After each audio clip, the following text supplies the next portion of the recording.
Warning: the following podcast contains violent scenes that may be unsettling to some listeners. Listener discretion is advised. Hello, and welcome back to Twin Cities by Night and our third story arc, Dread. Dread is set in the Twin Cities of Minnesota, Minneapolis, and St. Paul in the hot and humid summer of 2011. Join us again and continue to follow the journey of Katao, played by Quinn, and William, played by Slavic, as they continue to traverse the dark society held within the Twin Cities. They will be joined by three new kindred: Warren, a Tremere, played by Adam; Valentine, a Nosferatu, played by Alex; and Lenny, a Nosferatu, played by Andrew. The coterie will find themselves joined together by a sense of dread. If you would like to contact us, you can follow us on Twitter at twin_cities_VTM or Facebook at Twin Cities by Night. We hope you enjoy.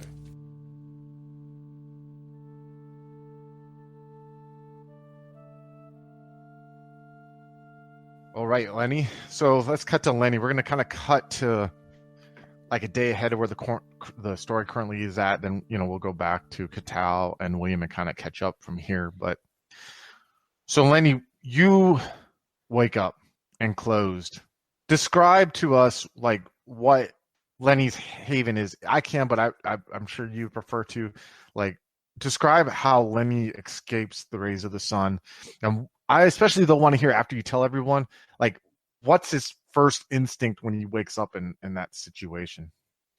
So if people watch Character Creation Session, they'll see that he sleeps in a refrigerator that he dragged to the middle of the one of the rivers, maybe the Mississippi, just kind of at the deepest part of the bed.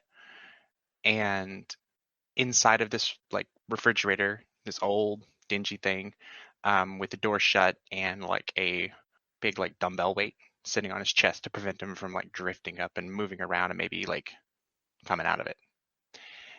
And so, as you can imagine, it's pretty claustrophobic. But he kind of feels like his first instinct is like, oh shit, I'm submerged. But then after a moment, he'll realize like, okay, yeah, that's right, I don't breathe anymore.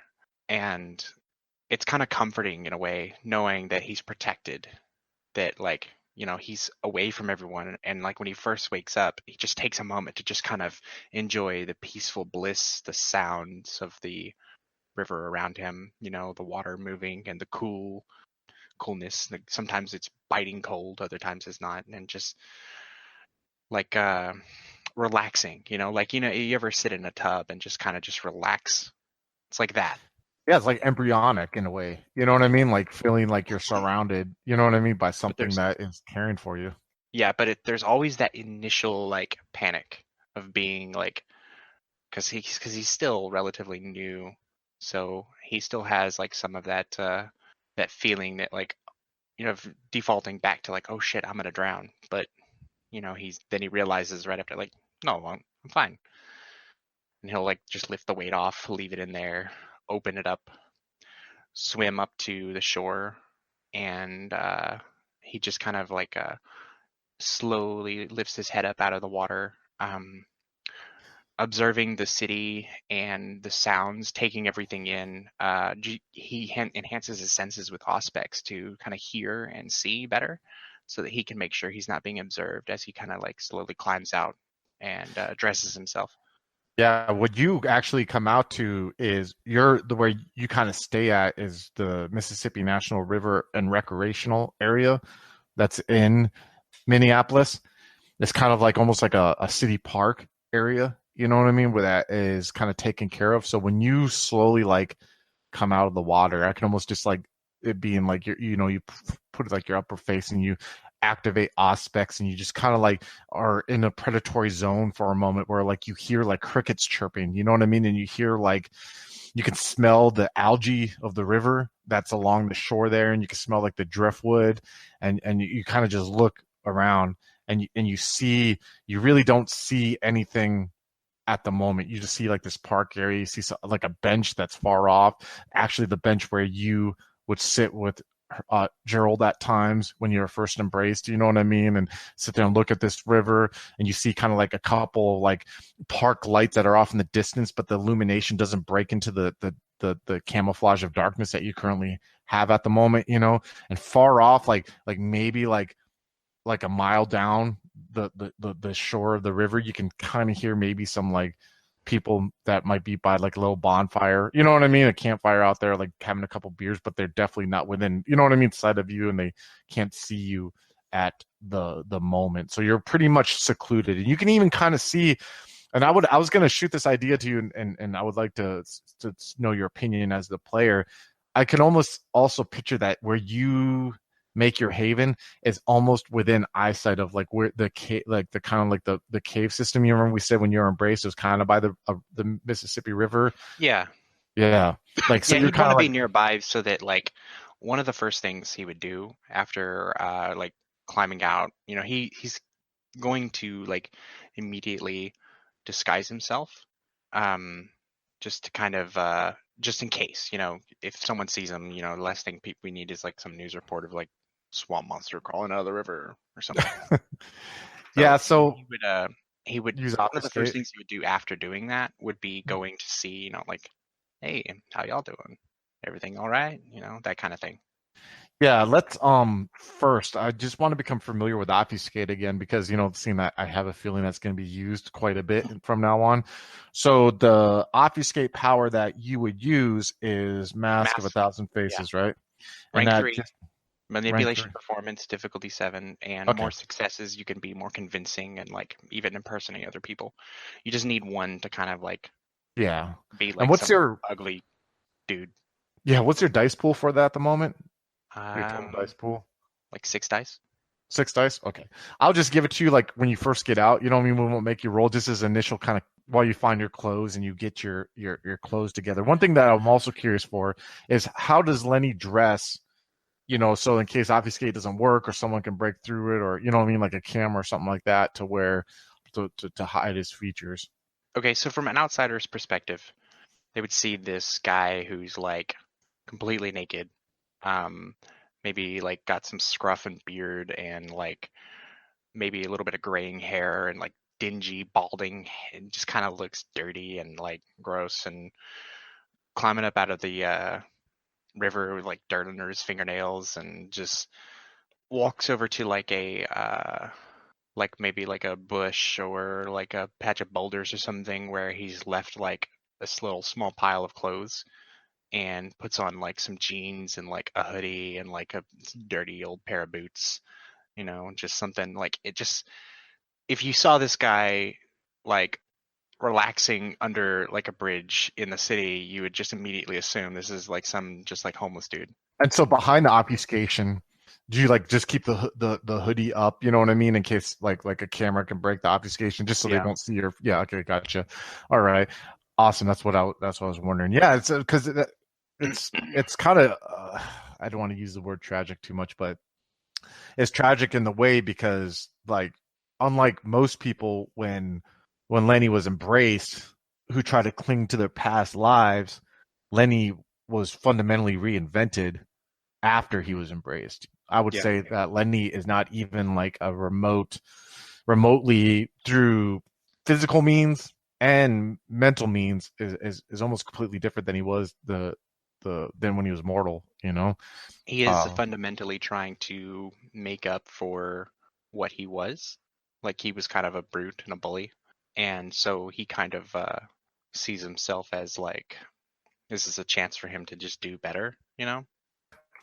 Well, it's also like an adult who goes to college. You know what I mean? We're like people who go to college. You know what I mean? Right out of high school, there's adults who don't go in their 30s, 40s, and reinvent themselves. And that I almost see like Lenny's journey being like that. Learning to use your mind more than you know what I mean? Your brute and all that shit, and it's never too late kind of thing, dude. So, but do you have anything else to cover about like your nightly routine after this before we continue? Just that, like I said, he would probably go and see like because the cave complex would be nearby, so he would definitely go and like see a sire and Yeah. just talk to talk to Gerald for a bit, maybe, and just catch up kind of thing, like every day, kind of like a night if he's there, just nightly routine of like, hey, how's it going? Anything new? All right, you need me to do anything? Okay, I'm gonna go out and do my thing, Yeah, I kind of can thing. picture like the Nosferatu, like the cave system isn't like a headquarters for them, but it's kind of like obviously it has special meaning to you, you know what I mean? Because that's where you're embraced and everything. But I'd picture like the Nosferatu, how they communicate in the Twin Cities, being more like, yeah, you and I have no problem with you talking to him daily, but it'd be more like vague text messages like meet me location here, and you guys know where to meet, and you could talk from there, you know. But you really at that time might not know exactly where he is, and he may not know exactly where you're at, Okay, but it's quick to let each other know to where you can meet up yeah, because it wouldn't have to be nightly. Just like it's one of those things where he would, on a regular basis, like connect. It's someone to connect with, and someone who's not, you know, oh yeah, because there's a reason why you guys are doing it too, especially, and we're going to cover that how things in the city are kind of like upticking, you know what I mean, a little bit. You have like this cheap piece of shit cell phone that the only reason you use is to send these text messages once in a while to Gerald, because more than anyone, the Nosferatu clan is more cognitive of the Masquerade. You know, it's the clan that's probably mostly affected by the kindred condition and have to find creative ways to get around there and also be power brokers in the city. So you get this text message and it vaguely states that it's Gerald and he wants to meet you at the bench, that bench that you guys first sat at when you were embraced. And that's actually, you find that once in a blue moon, he likes to sit there with you because I think yeah, he knows when he talks to you and he's about to tell you something or about to, I don't want to say task because that sounds very like you meet at a tavern kind of thing, but when he is going to do something that you think fundamentally is going to have to rely on you, he likes to do it at that spot because he knows that spot has meaning to you, and you know what I mean. He knows that when you're sitting there, that it brings you peace, looking at the river like that, and and in a way, it's a sign of respect to him. You know, if he's going to ask a favor of you, he's going to do it in a, you know what I mean, in an environment that you're comfortable with, so you can think and decide if you really want to yeah. do it or not. You know, And Lenny would feel like really comfortable just spending time with him there, every now and then. So he would definitely just like that would give him like a little chip in his step, like, all right, cool, well, let's sit down and have a chat. so when you get that text message, you start go towards that bench, and like I said, the river at night is really tranquil because you can kind of, the far off park lights kind of lightly reflect off of the river as it goes by, but there's not like a lot of light sources there, so it's like this dark body that kind of goes through. You can hear the buzzing of the mosquitoes because the summer's about to come around. You know, you could see those milkweeds that, you know what I mean, kind of stick up along the riverbed there, and you can see a piece of driftwood that's kind of like washed up on the shore of the river, and about like 50 feet 100 feet back from that, where the shore becomes grass and becomes this park ground, there's this metal framed bench with wooden, like a wooden seat area, you know what I mean, that's been painted over and over and chipped and carved with like some young boy proclaiming his love of some initials, you know, or someone to that extent, or someone throwing sexual offers to whoever, just like, you know, carved in there with knives, and it's bolted to like the cement slab that's in the middle of the grass there, you know, so no one gets up and throws the bench in the river or anything like that. And as you come walking up, you feel with your shoes, like you can hear how the grass is moist. You know what I mean? Like it's got a little moisture to it as your foot is stepping through it. And you come walking up the slight incline of the hill, and you see behind this bench is one of those park lights sitting there.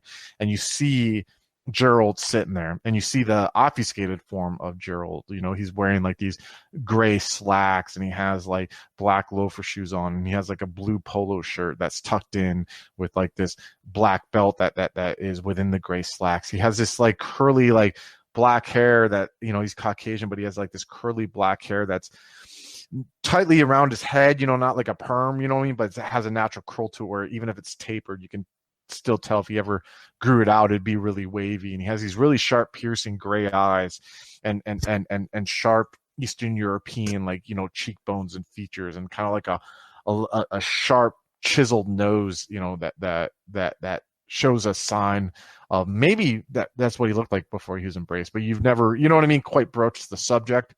You know from talking to Gerald that while he is close to you, you know, it took a while to for him to be open up to you a little bit. You know what I mean? And you kind of get the sense that this is a man with a storied history before he was ever embraced. You know what I mean? And you kind of get the sense that like he may not have lived in America his whole time, but he's never came out and said it.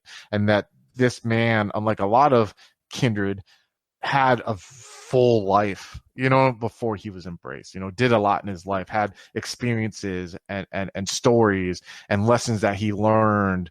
And so now he seems in a way a little bit wiser than maybe kindred who are older than him in the blood, but he's not like sitting there like Yoda and like giving you like, whatever, but you just kind of get the sense that this guy has quote unquote seen some shit before he was even there. And he's like takes a lot of those lessons and he tries to share some with you and he tries to take them and use them being a Nosferatu. So he sees you when you come walking up and you can see he's looking in your direction. He just once pats the spot next to him on the bench for you to sit down. Lenny will approach and sit down without a word. And as you guys are sitting there, and there's about like 2 or 3 minutes of silence, you know what I mean? As you guys are kind of like both looking at the river, and he's like, I think I can understand why you like sitting here so much. I'm not going to lie, I found it particular that you were kind of drawn to this, but there's some nights why I sit here and wait for you. I think I could sit here and watch this until it's time for me to seek shelter. I don't know what it is. I don't know if it's the life that's within that river. I don't know if it's hearing the people, any kind of motions way down the shoreline, you know what I mean? Down there having fun. A lot of cultures are founded around rivers like this. Maybe that's why our kind or some of our kind are drawn to it. Maybe it's trying to cling to our past lives, but I ramble. I suppose I should get straight to the point here. We got word that there's a member of our clan who's going to be coming into the city. And me and Elijah turn and look at him as he's saying, like he was looking at the river, but when he says that, just kind of turns and like gives him full attention. And he turns and he looks at you. He's like, it's an interesting predicament. It's kind of taboo, as we have told you, of our kind to bring over children, right? I mean, imagine if you would have been brought over as a child and you would have had to live internally in that state. In a way, it's kind of a torture, I could imagine, or a punishment. The member of our clan who's going to be coming here is one such individual who against monsters. We don't have too much intel on this person who's coming. But from what we are gathering, from what Elijah has gathered from talking to representatives of this individual and the individual itself, we can only fathom that it was probably a failed, what is called a mass embrace by that sect that we told you about before called the Sabbat. Either way, this individual has found a way to survive on their own in the state that they're in. Matter of fact, not only has this individual survived, this individual has garnered resources. And to be honest with you, I find it kind of respectful what they've been able to do without any kind of guidance. But in a way, I lie. Recently, they have come into the guidance of a citizen of the city. Well, a former citizen, I guess, is the term. Ophelia Juno, that Toreador that recently was been nominated to whip, we believe has met final death recently. Yeah, another one, right? How many is that now? That we know of, that's 2. Bugs Dupati, now her. Aaron left the city. We are pretty confident that he has not met final death. And that's Aaron Whiteside, the primogen of the gangrel. And now no one has heard from Kimberly Harris for the last 3 days. We also believe that one is missing. We have not confirmed dead yet. And that's Jonathan Chase the Venture. So now we have 5 kindred who are dead or missing from our city. But it doesn't stop there, Lenny. And he kind of just looks at you like with a smirk on his face, like you're not going to believe this shit look, you know what I mean? For those 5 that are missing, we have 3 more who joined our city, all the same clan.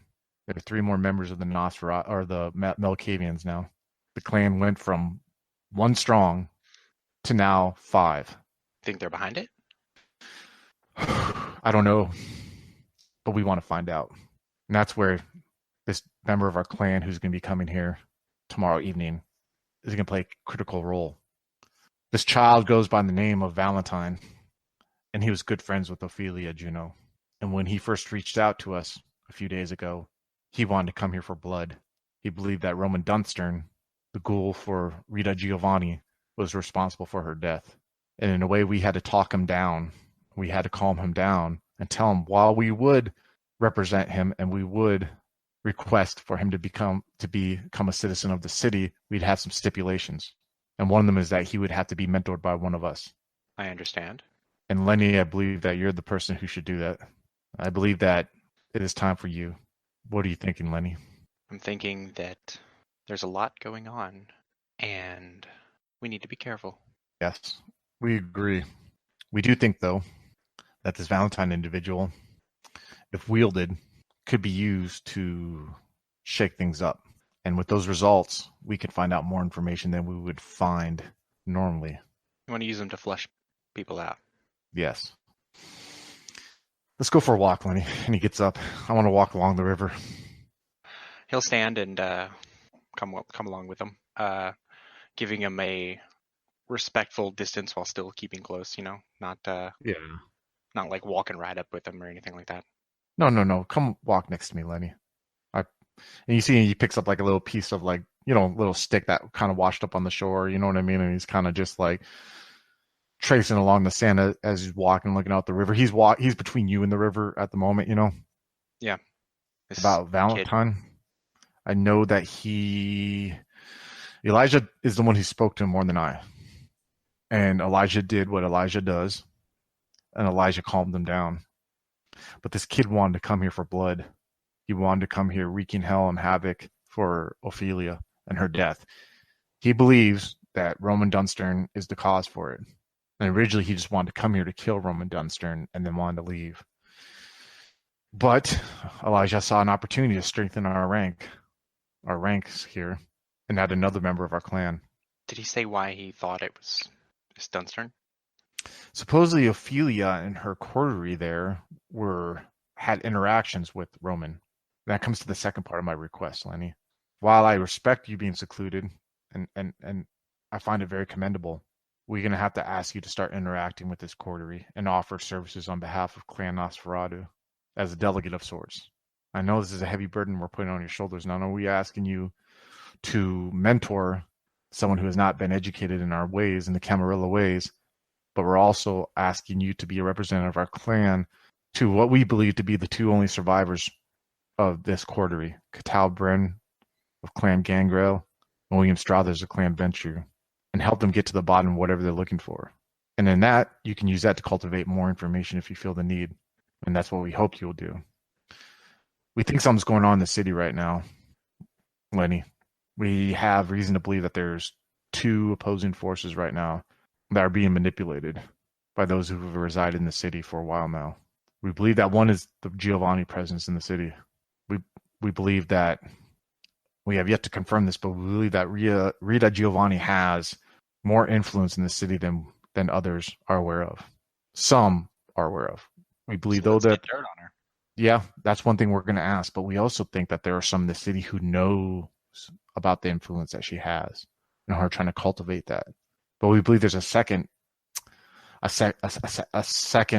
individual, a second group that is within here that is in direct confrontation with her at the moment.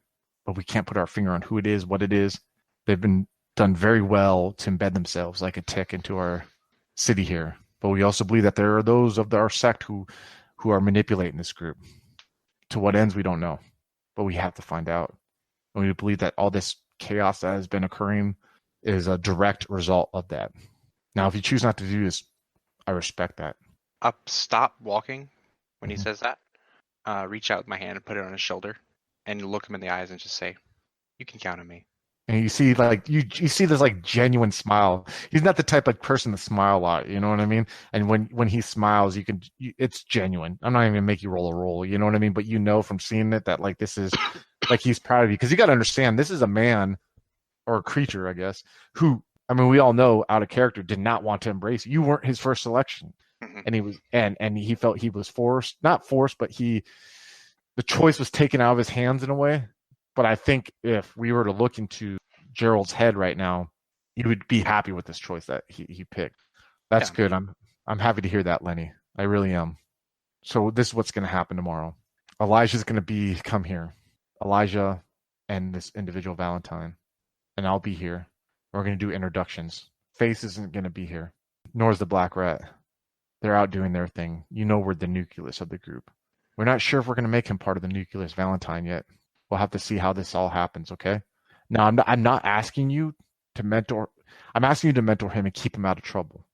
But I don't expect the same results that Elijah had with me or that I had with you. So don't feel that you have to cultivate and make something out of this individual that they're not capable of being. Do you understand what I'm saying? But if you find potential for them to get within this inner nucleus of ours for our clan, then let us know, okay? All right. So I'll meet you here tomorrow evening around the same time, and we'll take it from there. Be careful, Lenny. Seriously, be careful. There's a reason why half that coterie is gone. Think about that every time you make a decision, okay? With that sobering comment, he'll just kind of nod and say, "Yes, sir." All right. And you see him turn around. He just kind of like walks into the darkness, you know what I mean, of the park, as you see him trail behind. What's going on in Lenny's head with this at the moment?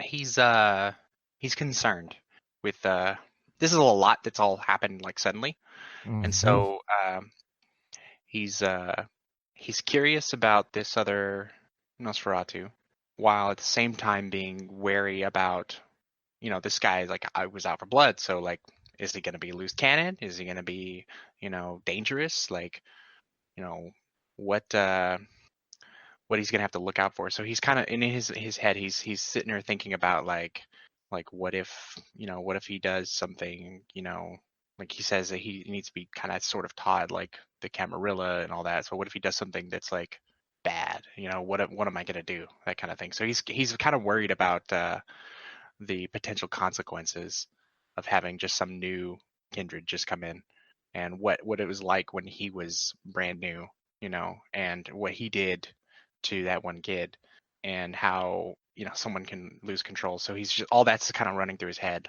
all at the same time. Yeah, it's a unlike like William and Ophelia and Jonathan and Catal, like unlike all those folks, who kind of were like living these like pretend we're mortal, lives, and we're kind of like thrust into shit. You kind of have a leg up on it in the fact that you were groomed in a way for potentially, not that like they're thinking one day we're gonna have you join a coterie. No, none like that. But you were more trained. I think trained has too much of a James Bond vibe to it, but you're mentored. You know what I mean? In a way to where if you're put in the same position of these people and kind of put into the thrust like that you wouldn't be so caught off guard, or you wouldn't be so unprepared. Valentine, you are currently right now sitting in the passenger seat of roughly a 1990s Ford F-150. In the back of this F-150 on the hitch, there's a U-Haul trailer, probably a medium-sized U-Haul trailer that's carrying some stuff. You're on the highway coming in you start seeing signs of Minneapolis on the bright green street signs that are over the interstates that start telling you the exits and how many miles to the exit.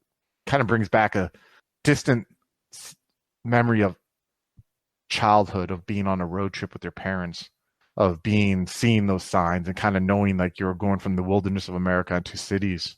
And you see the overhead lights, kind of like when you drive under the overhead lights on the interstate, kind of takes it from dark to light and illuminates the cab of this pickup truck and then goes to dark again. And one of the times as it does it, you turn and you look at your servant, at your ghoul who's sitting there driving this truck. He has like a polo shirt on that has like maroon, has white and green stripes that go along it. He looks to be about 40 years old. Polo shirt's tucked into some blue jeans that have like a brown leather belt. He's wearing like construction boots. He's about 5'10", looks to be maybe like 190 pounds, kind of heavier in the gut. He's kind of got a bald pallor on top of his head with like dark hair that is grown on the sides. Has a really thick, has a mustache, black mustache. Has a set of thick rimmed glasses.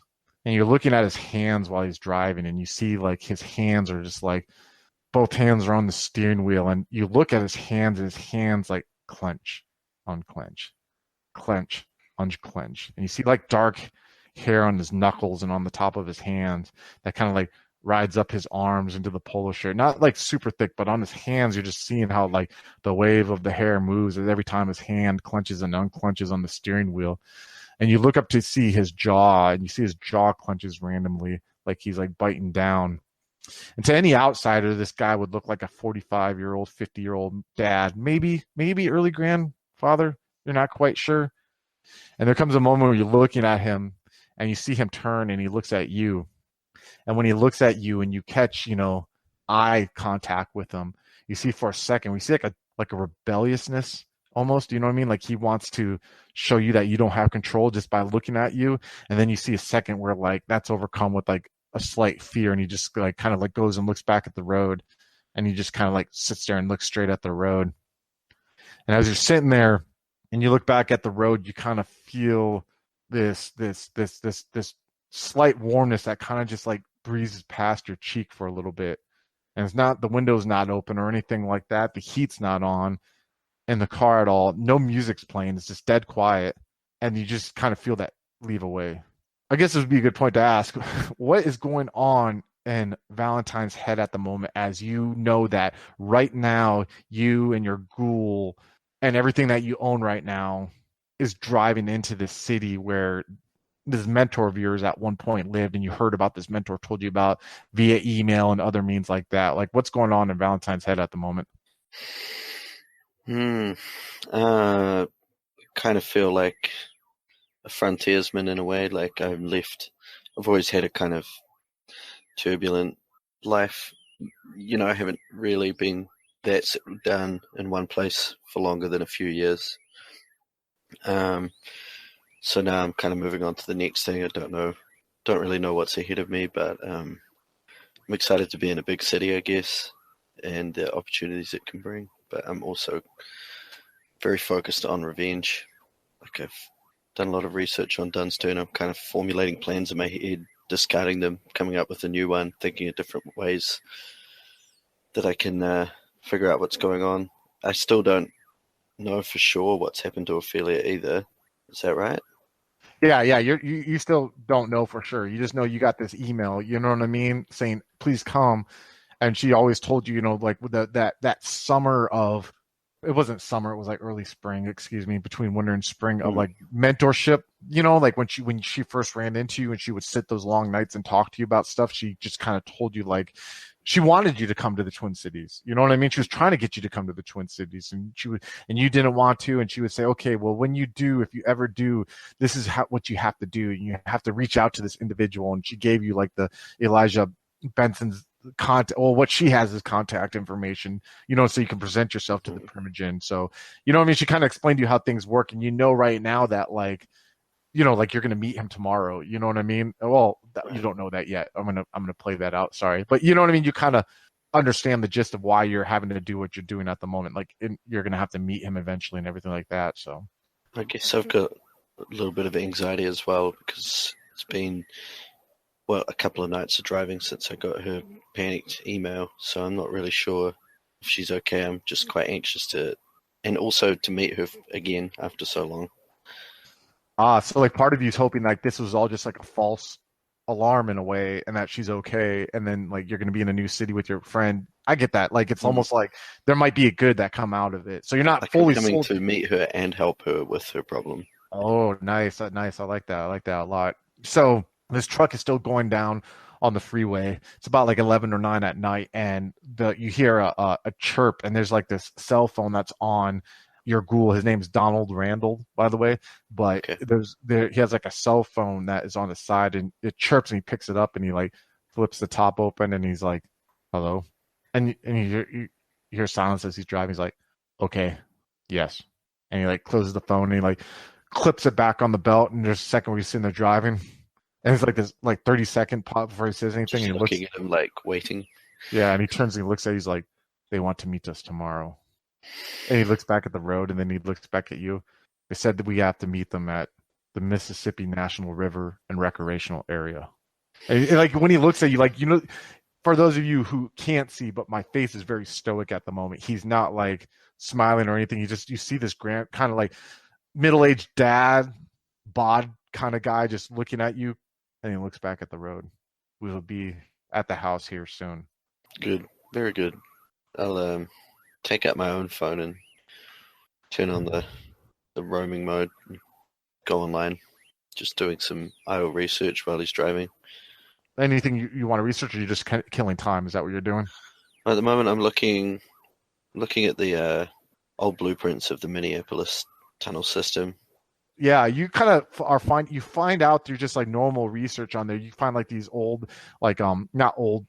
I don't mean old like blueprints. I mean like old websites. You know what I mean? That were probably made like in the early 2000s, late 90s of like of the cave system and the Prohibition tunnels that are in the Twin Cities, where basically there are these not like sewer systems, but they were geological explorative type tunnels, and that were not only used at one time for like mining in a way, but where prohibitionists hid stuff that was coming in from Canada, and they utilized them to like move alcohol through Minneapolis and stuff like that, and to store it. And it's not like secretive, but they're definitely like they're areas where like a lot of citizens don't go. You know, you may get like people who are like explorative, who like want to climb down there and take a look at it and stuff like that, and they'll find it kind of crazy to see like in the 30s, 40s, 20s, even in the late 19th century, these were being used because some of them were mines at one time. And you're just kind of reading through this at this time, and it kind of is like weird because there's not like major cities that have this. You know, like major cities have like sewer systems,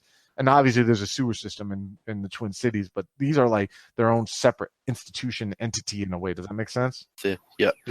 All right. And you can actually find, if you're ever curious, just seriously Google Twin Cities tunnels or Minneapolis tunnels, and you can find the labyrinth.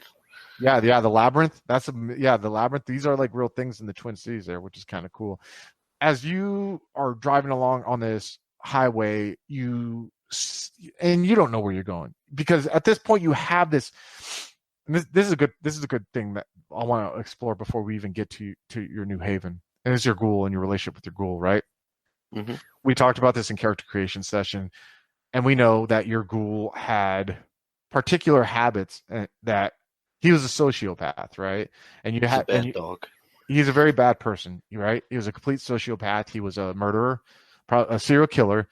And I don't mean to say that just like throwing that label there, like, haha, he's a serial killer, but he legitimately was someone who for years got away with it, you know what I mean? And hid his tracks well. He's very methodical, very distant, like I said, a sociopath. And you found him and you conditioned him. And I don't want to say condition him, but you cultivated him in a way. You made him addicted to your blood.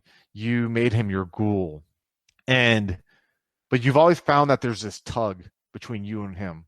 He has these darker basic urges for whatever reason he has them, right?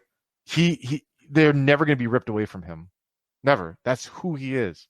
You either put someone like that down like a dog, you institutionalize them to where they'll never see society again, or they usually take their lives, or they survive. But who knows? You know what I mean? One of those three things happen.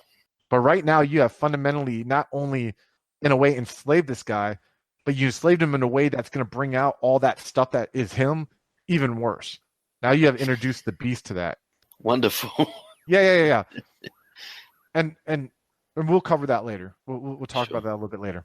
But not only that, but this entity that you have that follows you, that at one time was your mentor, was this guy, this guy who believed in magic with a K, this guy who hunted what you were down in those forests. You know what I mean? Who brought you into his house and who kind of in a way cracked the veil of the Masquerade just a little bit open. Wasn't aware that you were a kindred or a Cainite or whatever the term was, but knew that you were this creature that was in this forest for like 10 years and took you in. The one that taught you the beginning who in himself just had a very tiny, minute amount of knowledge when it came to necromancy or the black arts and who used lives you took to see if you really knew as much, and who is now indentured to you.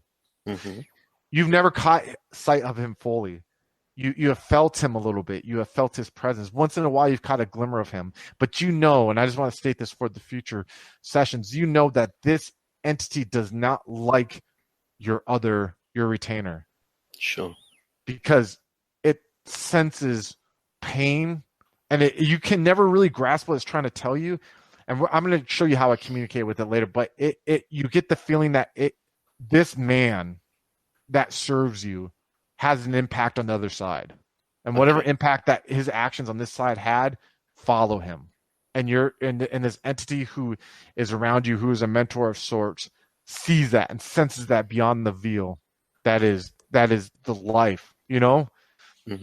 And so you have this weird like dual advisor in a way. I'm going to simplify it. You have one advisor or one thing who will give you one aspect and another who does not like that. You know what I mean? And tries Got to an express angel and a it. devil on my shoulders. I wouldn't even call like this that in a way, but this fucking you gotta think about this though, dude. This guy, this entity who was once a man, to me, if someone knows necromancy, they're probably not a good person, right? That's true. You know what I'm Devil, saying? slightly more evil devil. Yeah, exactly. And it's and so we're gonna explore that throughout the story. And I just kind of want to like set this relationship as we go before we continue. So you get off on an exit and you feel them slowing down and you kind of look up from your phone and you see like you're on the outskirts and you don't know north from south from east to west or any of that shit because this is your dad in quotations. You know what I mean?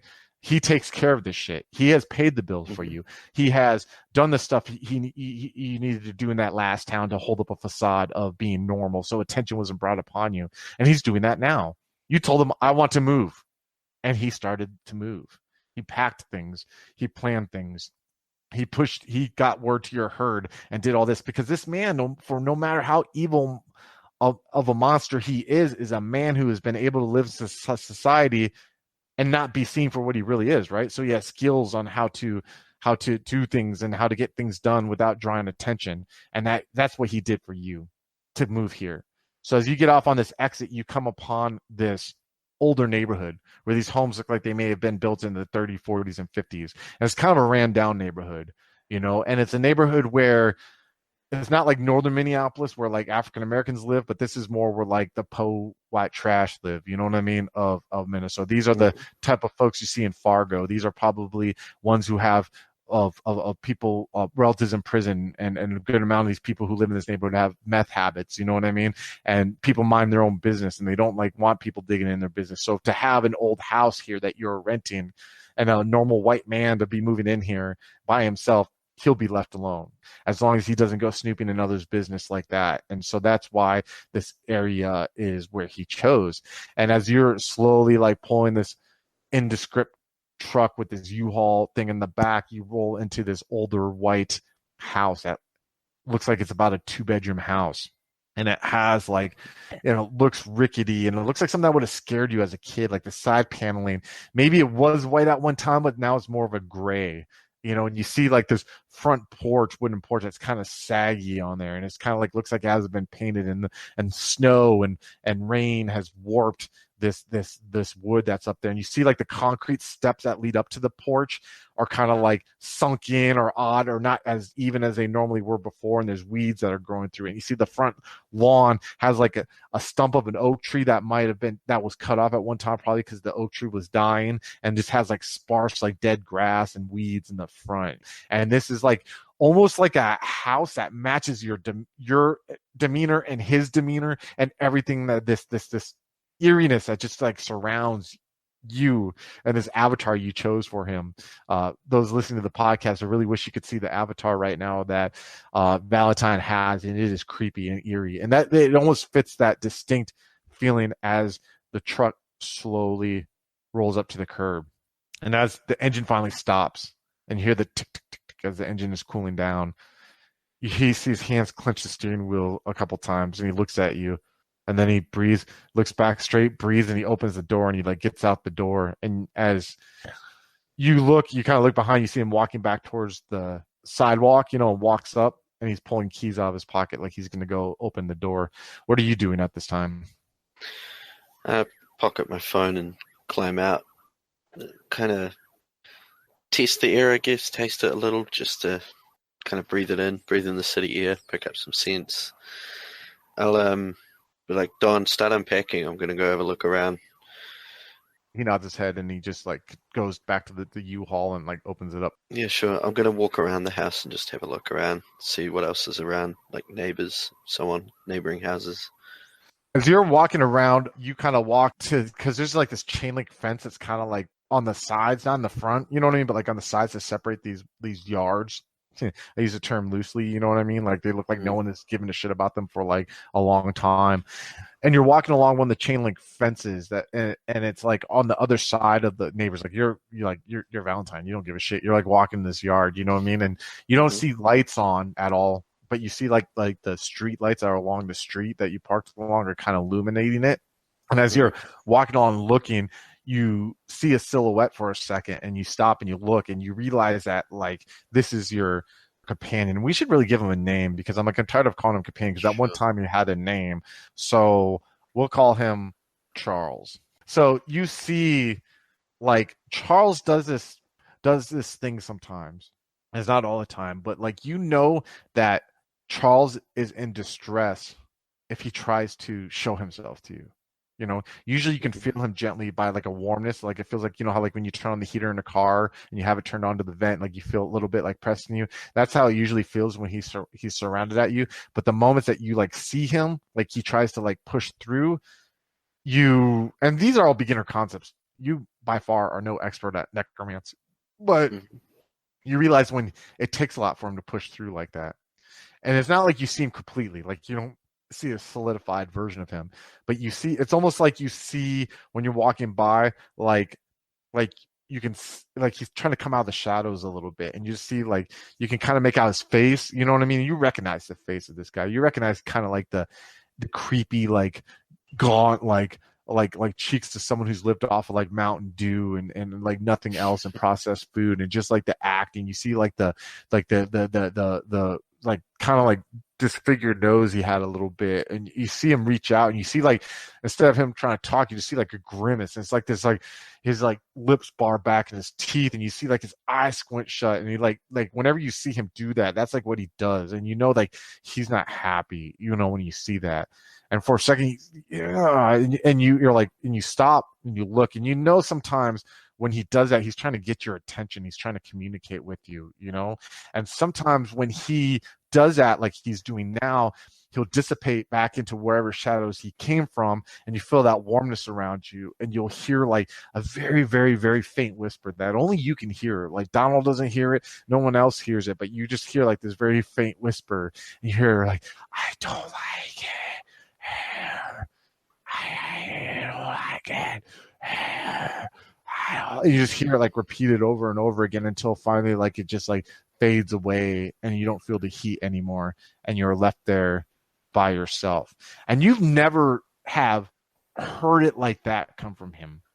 Now you have heard him say like he doesn't like you've heard like when Donald is around sometimes, and sometimes oddly when like you haven't seen Donald for like a little bit, or you were off doing your own thing, and you hear like, I don't like him, maybe from about Donald, but you've never heard him like push through and repeat himself like he did, like I don't like him, as he did at that moment. Right. I'll kind of brush my hand over my head like I'm trying to shake him off metaphorically, and I'll just say, look, this is our new home. You're going to have to get used to it. Might be here a while.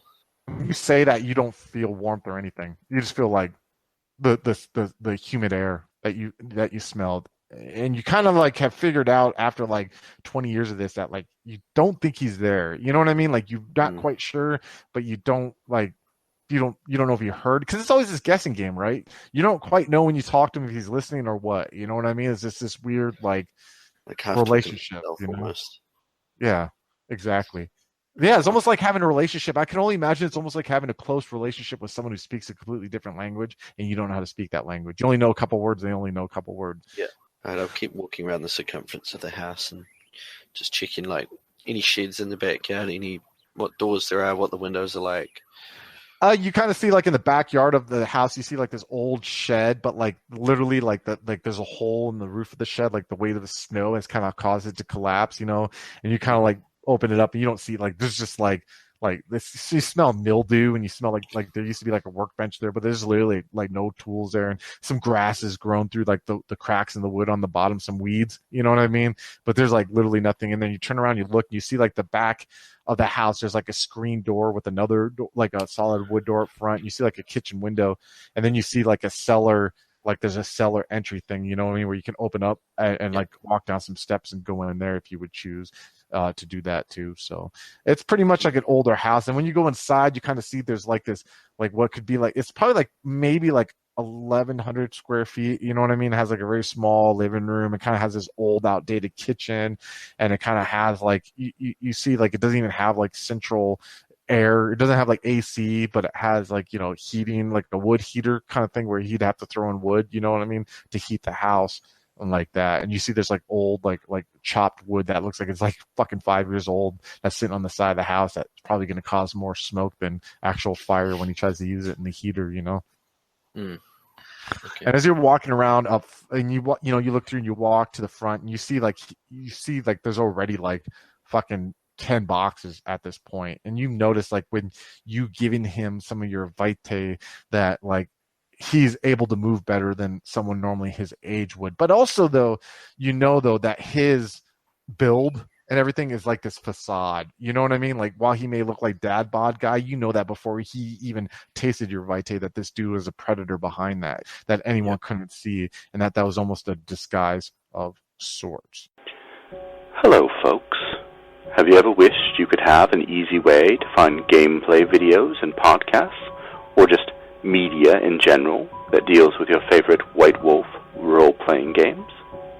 Or have you ever wished you could find a forum to share gameplay that you have recorded, one which wouldn't be drowned out by random posts and discussion, so that your media could get the attention you want? Well, we have the answer for you in a Facebook group we run called White Wolf RPGs Gameplay and Media. The group is specifically ran with the sole intent of it being a one-stop shop for people to view or share media involving the games we all love. We take thorough steps to ensure the page does not become cluttered and is easy to traverse. We are currently over 1,000 members strong, and we are continuing to rapidly grow with new media being shared every day. Stop on by. We hope to see you there. High Level Games, the industry's first choice in taking your games to the next level. We are a podcast blog and new media network at highlevelgames.ca. We have blog posts about all of your favorite games going up 5 days a week, and a podcasting network with actual plays and shows that discuss role-playing games, with more rolling out all the time. We are on iTunes, Twitch, and YouTube. Find out more information at highlevelgames.ca, a site that certainly isn't controlled by a shadowy board of directors of otherworldly origin. That's highlevelgames.ca. Please, help. They're coming.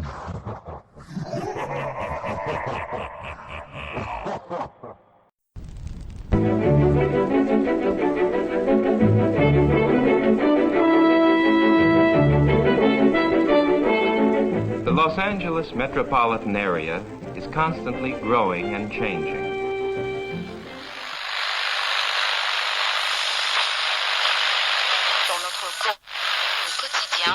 The Central District is full of new buildings.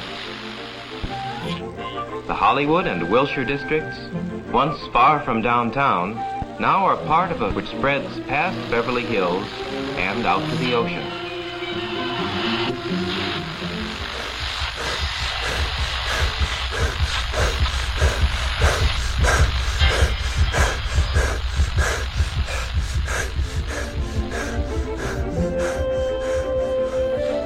But why is all this going on in Los Angeles?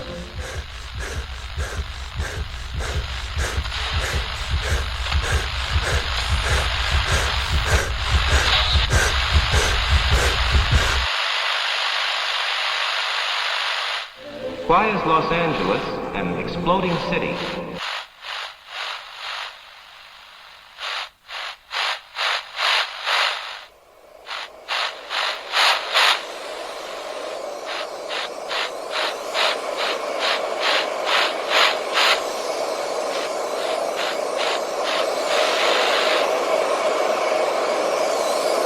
Neon Masquerade.